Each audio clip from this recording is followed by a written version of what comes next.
እዚ ኣፎት ሚድያ ሰላም ጠና በልና ብዝተፈላለየ ቦታን ኩነታትን ኮይንኩም ድላት ኣፎት ሚድያ ትካተሉ ክብራትን ክብራናን ንሰዓት ዜና ብኹም ከነብሎም ዝሓዝናዮም ሓፀርቲ እዋናዊ ዜናታት ሒዝና ልኩም ቀሪብና ኣለና ሓበራዊ ጻንሒትኩም ሰናክኹም ብምዕዳም ናብ ዘርዘራቱም ተሰጋጊርና ኣብ መንጎ ሰራዊት ትግራይን ሰራዊት ኢትዮጵያን ተኽሲ ከም ዝተኸፈተ ተሰሚዖም ምምሕዳር ትራምፕ ንኤርትራ ዝሓውስ ዑደት ኣብ ቀርኒ ኣፍሪካ ክካይድ እዮም بخالي زينا إثيوبيا رابعة ولدو زمناوي نفرتو سرحت فرنساي زغونا ميراج 2000 مخانة فليت اللهم صلاتنا كي يطفعنا عندك اسن كبل عزازي سراوي تحني له بخالي ملك عدما يرترا لعلوي حلافي مسوات كم زخفلت سمعوا نزياتو من كالو تقدست مبالتاتن كوافوت ميديا الساعة النهام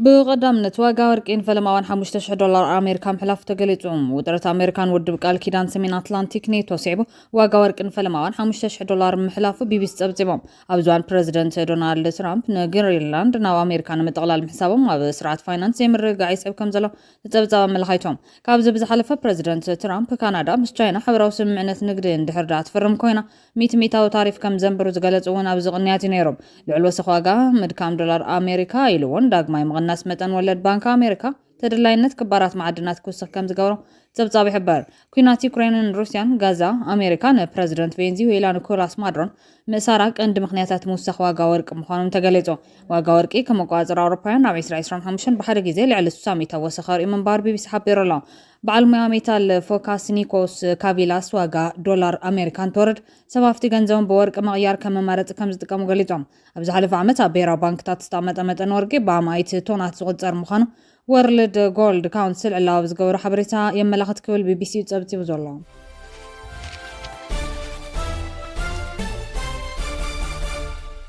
كاب مربتو تمزاويلو أب ماخلات معقب زركب زبنا كم زب كي برسه تزلع مفتح كبروا اللي قبايل ودب حوحات ودب حزباوي يعني حرنا تقرأي حوحات أب زوج صمنا مقلت زين بمعلتو بتميت حمام من زهل غزل الحزب مستبب وانا أنا كي زغاي زلوا عربات سبا حاجة زكونة تبايلو بمنقسيتي بياز قبر زلوا كل كلام دادن مسارتها وشغطات توسحوا نابرو كاب زغف أنا بزباسة سجاجر لك بالحبيرام بزون حزبنا كاب زين العالم تباي كم حزب ملاص لزخنا وحسن تحلي بهتوتنا مربتكم اللي سيمح أنا الليل حوحات أب صمنا وملختهم حزبنا خونا ودب حوحات نسلام وفتح كاب زلوم صنع قوام سمع بريتوريا كتكبرن حزبنا وحسنو تحلينا مربتكم لسن واغانا خفلو انتخونم بتعقستي حتى لو زبله حوحات منقس إثيوبيا نسو زوافر مورد حيلتات ندما بانصارو نسمع بريتوريا ابز تحسون زي جمر وجونوسايد كقصل اب زخلل التكبارات تصميدهم يركبوا كبل غاليصولم نايس تكبار مقصلتا دما اكاليسا معراب تግራይ زحلف 5 ዓመታት ዝፈጸሙ ጆኖሳይድ ትግራይ መንነት ገበን ኮይኑን ህዝብና ባልማሚት ይخስوا አለው ኢሉ ወድ حوحات አመለክቶም እዚ ተግባር በተሓደገ ማልያ ዘይብሉ ግፍዕና በጽሖ ምዕራብ ትግራይ ጽንሐ ህዝቢ ምኽንያት ጌርካ ንምስዋይን ጠቕሊሉ ካመረበት ኮጽን ምግባር እንትኾን በተኻሊ ገጽ ድማ ነትሎም ደጽዋሕ ዘላቕ ፍታሕ ይረክብ ኢሉ ጽበ ዘሎ ኣብ ማእኸላት መዕቆብ ዝርከብ ህዝብና ተስፋ ንምቑራጽ ዝግበር ዘሎ ኣርሜናዊ ምንቅስቓስ ይክብል ኣመላኺጆም በተወሳኺ ሕወሓት ኣብ ሰሙናዊ መልእኽቱን ጎና ጎኒ እዚ ማሕበረሰብ ዓለም ብምድንጋር ኣቢልካ ድምፂ ስቃይ ህዝብና ንኽዋል ጀመርዎ ሰላሕታዊ ጆኖሳይድ ንምቕጻልን ከም ስልቲ ብምሕንጻጽ ምስ ሓደ ከዳዓት ተጋሩ ተዋዲዶም ኣብ ምጭብርባር ይርከቡ ክብል ይገልጽ ህዝብና ዝበዋጋ ህዝቢ ትግራይ ዝግበር ዘሎ ምጭብርባር ጠጠው ይበል ይብለሎ ዝበለ መልእኽቲ ትውድብ ከም ህዝብ ናረና ክንበርስ ኣይግባን ይብለሎም ጠወርት እምበር ተጠወርታ ይነበርናን ብሕማም ጥሜትን ከሃለቕና ወሕስናና ተሓሊ በህፅፅና መረበትና ክንምለስ ይግባ ይብለሎ ኢሎም ስለዚ ድማ መንግስቲ ኢትዮጵያ ካብዚ ብልሙድ ስልቲ ምጭብርባር ወፂኡ ዝፍጸም ዘሎ ሰላሕታዊ ጆኖሳይድ ጠጠው ብምባል ኣብ ምዕራብ ትግራይ ዘዋፈሮም ዕጡቓት ኣባይቲ ንብረትን ሕርሻን ህዝቢ ዞባ ምዕራብ ዝወረሱ ሰፈርትን ብፁፅ ከውፃም ይግባ ክብል ወዲ ሕወሓት ተሓሳሲቡ ዘሎ ማሕበረሰብ ዓለም እውን ኣብ ህዝቢ ትግራይ ዝቐፀለ ሰላሕታዊ ጆኖሳይድ ከበቅዕ ትዘላዊ ፍታሕ بمسارة سمع بريتوريا حق منقصة لعلاونة تقرأي وحس كوينو تمزابلتنا مربتهم نتملسوا مخانو أو قمت ذاتو تغطك قبري قبان بلي لله وحات ساب صمناوي ملغتهم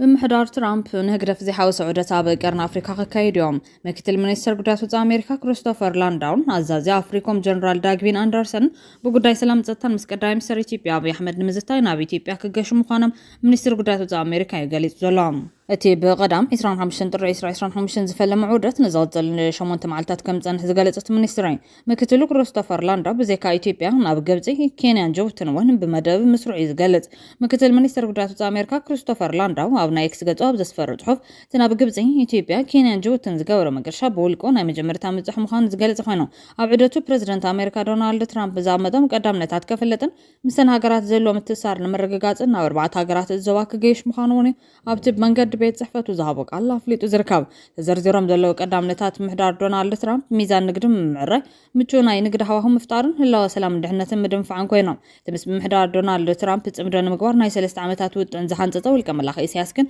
ኣብዚ ዑደት እዚ ከም ዘይተኻተተ እዩ መግለፂት ቤት ጽሕፈት ዘነጸረር ብመሰረት ሓበሬታት ቤት ጽሕፈት ምክትል ዋና ጸሓፊ ክሪስቶፈር ፈለማ ናብ ግብጺ ክገይሽ መደብ ምሓዙ ዝተገለጸ ኮይኑ ቀፂሉ ኣብ ዝገብሮ ናይ ኢትዮጵያ ጅቡቲን ኬንያን ዑደቱ ግን ነታ ብውልቀ መላኺ ኢሳያስ ትምራሕ ዘላ ኤርትራ ከም ዘይበጽሓ ይትውጠን መገሻ ዘነጸር ፕረዚደንት ኣሜሪካ ዶናልድ ትራምፕ ኣብ መንጎ ግብጽን ኢትዮጵያን ብጉዳይ ሩባ ኣባይ ተፈጢሩ ንዘሎ ምሰሓብ ክሽምግል ድሌት ከም ዘለዎ ኣብ ዝገልጸሉ ዘለዋን ክሪስቶፈር ናብ ካይሮ ዑደት ዝገብር ምህላው ርእሱ ዝኻለ ትርጉም ከም ዘለዎ ይዘመን ትራምፕ ኣብ ዝሓለፈ ሰሙን ናብ ፕረዚደንት ግብጺ ዓብደልፋታሕ አልሲሲን መንግስቲ ኢትዮጵያ ናብ ዝጸሓፈ ኣዘራራብ ደብዳቤ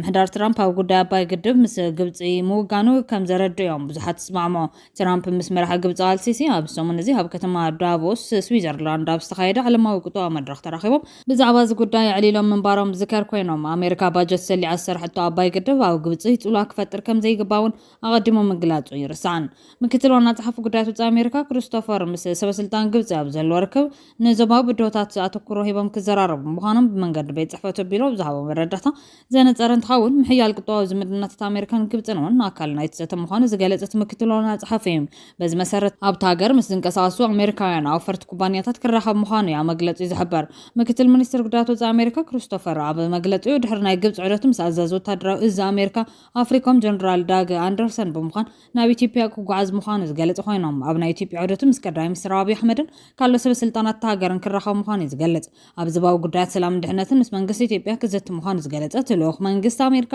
ወነንቲ ብሕታውያን ኩባንያታት ምስ ዝኾኑ ኣፈርቲ ብምርኻብ እውን ንግዳዊ ርክባት ኣሜሪካን ዕድላቱን ንምድንፋዕ ክሰርሕ ምዃኑ እዩ ገሊጾም ኣብ ዝቐረበ እዋን ቃል መሕተት ዘካየደ ውልቀ መላኺ ኢሳያስ ምስ ኣሜሪካ ጽምዶ ንምክያድ ዝተገበረ ፈተና ኣብ ኤርትራ ወፍሪ ንምግባር ዝዕድም ባይታ የለን ብዝብል ጸለመ ከምቲ ዝሓሰቦ ከም ዘይሰጎመ ምግላጹ ዝከር ኮይኖም እዝሎም ዝካየድ ዘሎ ኤርትራ ዝሓወሰ ዑደት ሚኒስትር ጉዳያት ወጻኢ ኣሜሪካ ምምሕዳር ትራምፕ ምስ ጉጅለ ግደፍ ዝኾነ ይኹን ጽምዶን ዝምድናን ክገብር ፈቃደኛ ከም ዘይኮነ እዩ ዘነጸር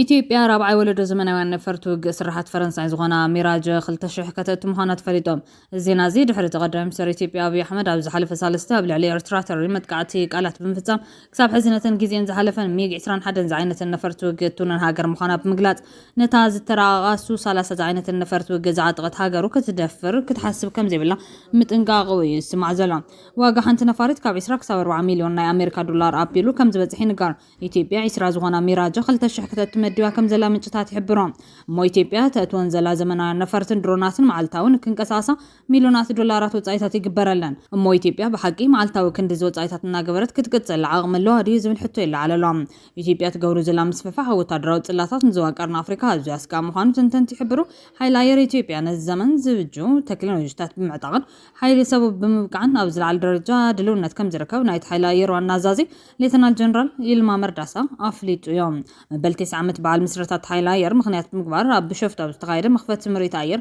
ሰማይ ኣናብስ ሌተናል ጀነራል ይልማ መርዳሳ ከም ዝገልጾም ሓይሊ ኣየር ኣብ ዝሓለፉ 19 ዓመታት ሉዓላውነት ሃገር እናኽበረ ዝጸንሐ እንትኸውን ኣብዚ ሕዚ እዋን ድማ ድሕንነት ኢትዮጵያ ብዘተኣማምን ኩነታት ንምሕላው ብሓይሊ ሰብን ብቴክኖሎጅን ዓቕሚ በብእዋኑ እናጠናኸረ ይርከብ ክብል ገሊጾም ሓይሊ ኣየር ሰላም ውሽጢ ሃገር ካብ ምሕላው ሓሊፉ ሰላም ኣፍሪካ ምኽባርን ንብዙ ግዜ መልሲ ምሃብን መዳይ ዝለዓለ ግድኡ እናተዋፀ ከም ዝርከብ ኣብርሂዮም ሓይሊ ኣየር ነዚ ዘመን ብዝምጥን ቁመና እናታነፀ ምዃኑን ንዝኾነ ይኹን ለውጢ ንምፍጻም ኣብ ዝለዓለ ብቕዓት ከም ዝርከብ ኣመላኺቶም ቀዳማይ ሚኒስትር ኢትዮጵያ ኣብይ ኣሕመድ ኣብ ዝሓለፈ ሳልስተ ኣብ ልዕሊ ኤርትራ ተሪር መጥቃዕቲ ቃላት ብምፍጻም ክሳብ ሕዚ ነተን ግዜን ዝሓለፈን ሚግ 21 ዝዓይነተን ነፈርቲ ውግእ እትውንን ሃገር ምዃና ብምግላጽ نتاز ترغاسو 30 عينة النفر توقس تعاطقت هاجرو كتدفر كتحسب كم زي بلا طنقام اتي قدام منستر بيسران ربعة طري مبل 9 عامات صغر حيلاير ايتيوبيا بستقايدة سنسرعات بزسمعو بتلفزيون ايتيوبيا بغطا استفنو مدرو ايتيوبيا زتوها بمريت نملس كابت قبرو تعرضو كم زي تبلا طنقام ابتا قاطامي حيل تطاير ايتيوبيا حبرات امارات عربن اب كتما بشفتو بستقايدة سنسرعات سو 20 سو 30 كالوت زمع بلا نفر توقن زساتف مريت ايرا كايدوم مجلس تقدامي منستر نز مجلس زهب زلو ابتا አዲስ አበባ ህብቂህ ባህሪ ላላው ተጽሕነት ንክሎ ነታ ቀዲሙ ብዘይፍታሕ መንገድን ኤርትራ ዝተዋሃበ ዝብልዎ ወደብ ዓሰብ ናይ ኤርትራ ንምርካብ ብዝገብርዎ ዘሎ ጻዕሪ ምስ ኤርትራ ዝተፈጠረ ውጥርን ዓረጋብ ዝኸደል ዘለዋን እዮም ኣብዚ ስማዕ መደራ ናይ ቀርባን ናይ ርሑን ጸላትና ኢትዮጵያ ንምድኻምን ስትራቴጂካዊ ረብሓታታ ንምጉዳን ካብ ሃፍታን ምምዝማዘን ዝሓለፉ 100 ዓመታት ኣበርቲዖም ሰሪሖም እዮም ክብል ገሊጾም ሓድነት ክብርን ሃገራዊ ረብሓን ኢትዮጵያ ንምርግጋጽ ኣብ ንገብሮ ጻዕሪ ዕረፍቲ ከም ዘይንህብ ንጸላትና ደጊም ከረጋግጽ ይፈቱ ይብል አብይ فتوتن ጸላትን ክፈልጥዋ ዝደል ነገር እንታልዩ ኢትዮጵያ አጸቢቅና ከም ዘይንፈልጣዩ ኢትዮጵያ ብቁጠባ ብታሪኽን ብዓቕምን ካብ ትፈልጥዋን ላዕልያ ኢትዮጵያ ተዓብት ዘላ ሃገር እያ ምሳሌ ህዳሴ አፍሪካ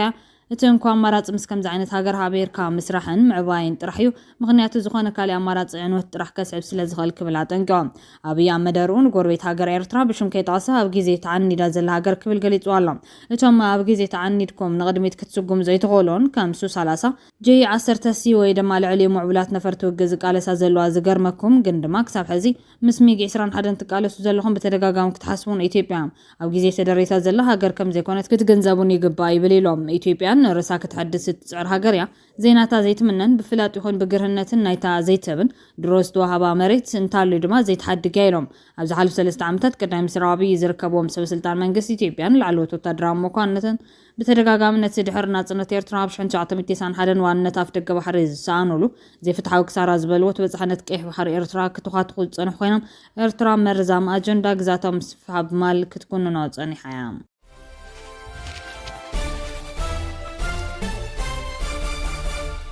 ኣብ መንጎ ሰራዊት ትግራይን ሰራዊት ኢትዮጵያን ተኸስ ከም ዝተኸፈተ ተሰሚዑ ሰራዊት ትግራይን ሰራዊት ኢትዮጵያን በአንፈት ጸለምትኖም 18 ጥሪ 2018 ዓመተ ምህረት ውግእ ከም ጀመሩ ተሰሚዖም ኣብ ግንባር ምዕራብ 41 ኮር 113 ተከዘብ ምስካር ናብ ከባቢ ጸለምቲ ማይዳጉሻ ዝበሃል ቦታትዮም ጥቃት ብምፍጻም ሰራዊት ኢትዮጵያን ኣብ ውግእ ከም ዛቱ ተሰሚዑሎም ዝርዝር ኣብቲ ውግእ ዝበጽሐ ክሳራ ዘይተገለጸ ኮይኑ ካብ ዝተወሳኺ ብፍየል ወሃን ዲማን ድማ ተወሳኺ ሓይሊ መጸለ ተባሂሎም ዘለዋናው ምዕባለታትና ተኻተልና ናብ ሰማዕቲ ከም ነብል ክልንገል نفتهم بخالي وقان إرترا العلوي حلف مسوات كم زخفلت سمعون قديم تقرلاي منستر تمرتي إرترا دايركتور جنرال كفلي حفصات تمرتي تقرلاي موسى حسين نايب بزحد الرحمة ما من بل 7 عام التسويون تقرلاي موسى حسين نايب اب حرقي قتوليدو كم كلهم نايتوان مناسيات إرترا بالعل هاجرا ودرخيت اب شن 970 كلتنا مسارع حزب وحيلتات تجحر مسلافو كابترات واقع سراويت استفلالي صفحات باستفلالي مزنتن حزبون هاجرون بتوفاينت اقلقيلو تقرلاي موسى حسين نايب دحر ناصنت كابتن فلمتا محاداري باصعن كبابيان سعيبون دايركتور جنرال لمنستر تمرت بمهان كساب علته مسواته اقلقيلهم سنسرعت قبري قديم تقرلاي موسى حسين نايب صباح سولس 27 ጥሪ 2026 ኣብ መኻነ መቃብር ሓርበኛታት ኣስመራ ክፍጸም ይብል ትካብ ወገን ኤርትራ ዝወፀ መግለጺ ሓዘን እዚ ከም ዘሎ ኮይኑ ኣብ ቦምበር ኣፍሪካ ሕብረት ናይ ሓድሽ ቋሚ ወኪል ኬንያ ተቐቢሉ ኣብ ቦምበር ኮሚሽን ሕብረት ኣፍሪካ መሐሙድ ዓሊ ዩሱፍ ናይ ሓድሽ ቋሚ ወኪል ሪፓብሊክ ኬንያ ኣብ ኣፍሪካዊ ሕብረት ኣምባሳደር ጋልማሙ ከቦሩ መረጋገጽ ደብዳቤ ሎም 26 ጥሪ 2026 ከም ዝተቀበለ ኣፍሪካዊ ሕብረት መንገድ ፌስቡክ ዘርግሖ ጋዜጣ መግለጺ ኣመላኺቶም ኣብ ቦምበር ሕብረት መሐመድ ዓሊ ዩሱፍ فيح دبلوماسيا وتمكر امباسادر قالمامو كبورو امامات افريكا وحبرت نمسقوامن امنغو هاجرات افريكا زلو متحبار نمحيالن اقدا صافت مخانو اسميرو بتوسخنت بريزيدنت ريبابليك كينيا ويليام روتو كينيا بمتكبار صغانات افريكا وحبرت مريح تراك تصاوت تغبرو زلو زعرا مسكينو تهاجر اب زباوي دبلوماسي شمغلنا غونصي امر حكريما كمون زباوي وحدت نو حوان نزنبر ابركتو نيدو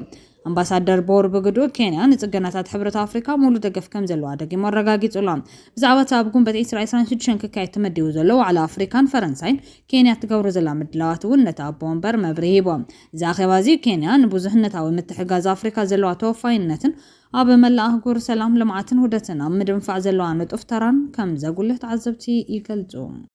كبراتنا كبران بيت سبافوت ميديا نسات زيستواردو حصرتي وانا وزيناتا تاريبنا كم بيتنا سلتكاتولنا نمسكن لايك شير سبسكرايب مغبار بيت سبافوت ميديا خنو سسناين منا